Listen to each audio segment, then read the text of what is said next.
Banyak orang yang merasa tertipu atau mungkin memang tertipu meskipun belanja di marketplace, sebuah platform belanja online yang diklaim menjamin keamanan customer atau pembeli. Produk rusak, harga jadi kemahalan, dan lain-lain yang mungkin justru pernah Anda alami sendiri.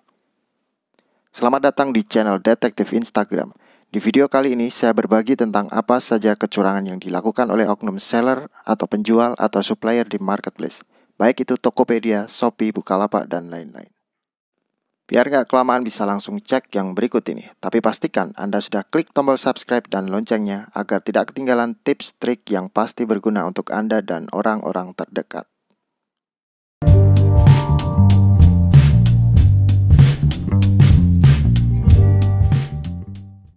Kecurangan pertama yang dilakukan oknum seller di marketplace adalah review palsu. Hampir di semua marketplace saat ini akan menampilkan produk yang sudah mendapat review baik dari pembeli di halaman pertama ketika kita akan mencari sebuah produk.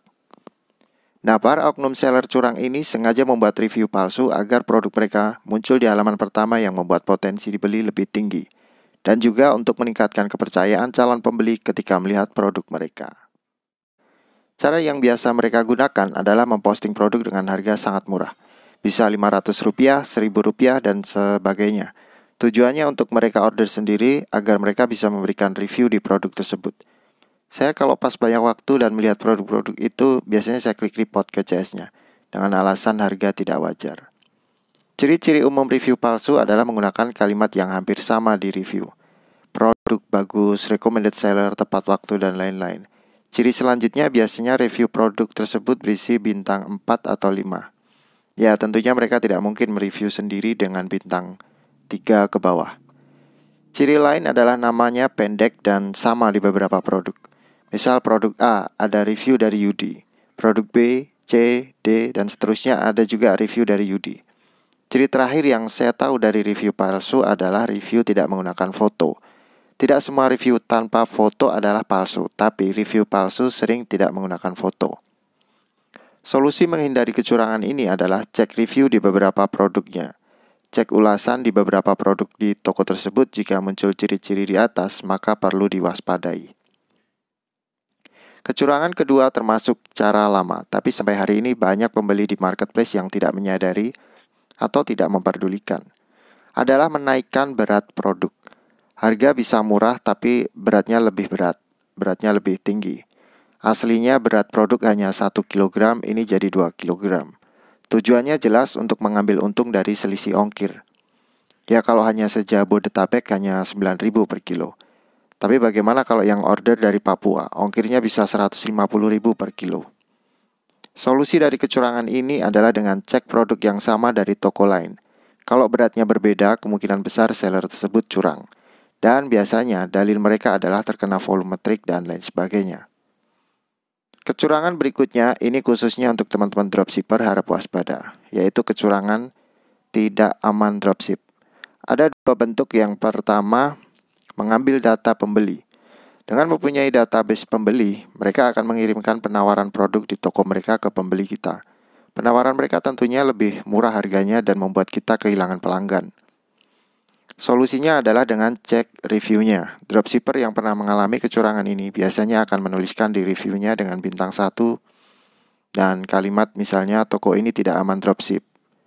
Atau mengungkapkan kalau paket dikirim dengan label nota dan lain sebagainya. Kecurangan kedua terkait seller tidak aman dropship adalah mengirimkan nota, label, atau stiker toko mereka. Ini juga berbahaya bagi dropshipper, karena selain pelanggan akan lari ke supplier langsung, juga akan membuat nama toko online kita menjadi buruk. Solusinya sama, yaitu cek review produk-produknya. Kalau sudah pernah ada dropshipper lain yang menginfokan di review, kita bisa menghindari order dropship di toko itu. Masuk ke kecurangan keempat, kecurangan oknum seller di marketplace. Yang keempat adalah mengirimkan produk rusak. Alasan yang digunakan hampir selalu sama, yaitu rusak saat di pengiriman. Solusinya adalah pastikan menggunakan asuransi. Opsi asuransi bisa kita klik saat check out. Order juga bubble wrap dan dus tambahan. Kenapa harus menambahkan asuransi dan bubble wrap atau dus packing? Karena beberapa oknum seller ketika menerima komplain beralasan kita tidak asuransi atau tidak order bubble atau dus tambahan. Jadi rusak di pengiriman dan tidak bisa diklaim di ekspedisinya. Jadi jika kita sudah menambahkan itu, seller tidak akan bisa berkelit lagi. Selain menambahkan asuransi, bubble, atau dus tambahan, pastikan saat unboxing divideokan. Sedikit repot, tapi ini jadi senjata ampuh untuk menghadapi oknum-oknum seller nakal di marketplace. Dengan ketiga hal tadi, oknum penjual nakal tidak bisa mengelak dan akan kalah ketika kita komplain di pusat resolusi atau fitur komplain barang di marketplace.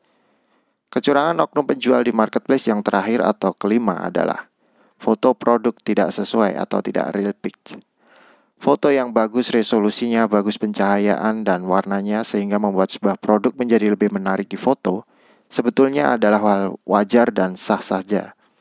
Hanya menjadi curang atau kesalahan ketika foto produk benar-benar berbeda dari produk aslinya.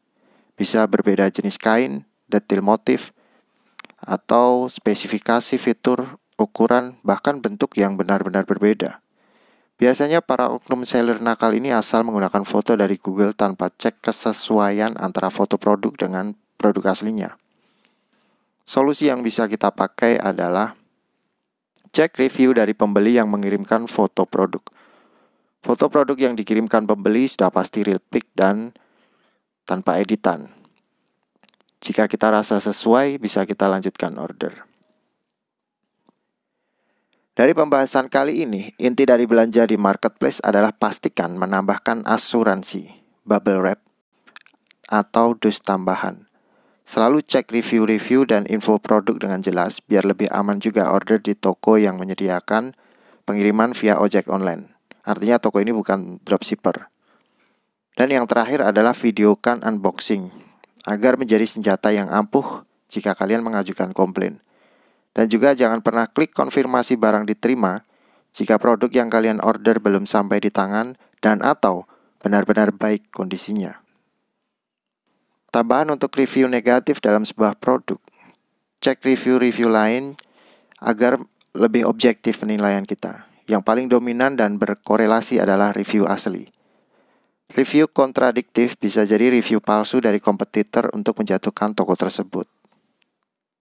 Oke, sekian teman-teman video kali ini tentang kecurangan oknum penjual di marketplace.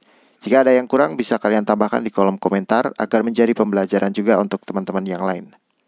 Bagikan video ini di sosial media yang kalian punya jika merasa video ini bermanfaat sebagai sumbangsih membesarkan channel Detektif Instagram. Mohon maaf atas segala kekurangan dan terima kasih.